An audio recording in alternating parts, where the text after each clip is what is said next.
So, Magnolia tsaka Converge. O yan, bumalik na si The Beast. O, si Calvin Abueva. So, makikita nyo na nagkaroon na ng buhay itong Magnolia. Kasi, meron na silang, bumalik na yung kanilang enforcer. Kumbaga, ito si Stockton, sinubukan niyang i-fire up itong Converge. Pero pagkakamali niya, si Abueva pa yung tinalo niya. Sa dinami-dami ng player na tataluhin niya, ito pang si Abueva. Alam naman natin na si Abueva, kahit magkasuntukan kayo sa loob ng court, gagawin niyang, kumbaga, matapang to si Stockton, pero nagkamali siya ng hinarap. Si Abueva pa yung tinalo niya. Alam naman niya na pag matapang ka, yari ka kay Abueva. Dahil kung matapang ka, mas matapang si Abueva.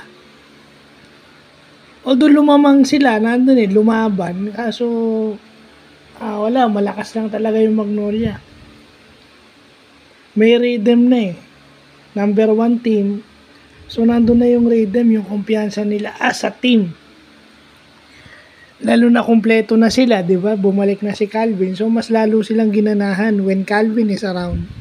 At inspired din maglaro ito si Calvin dahil kapipirma lang ng 3-year contract.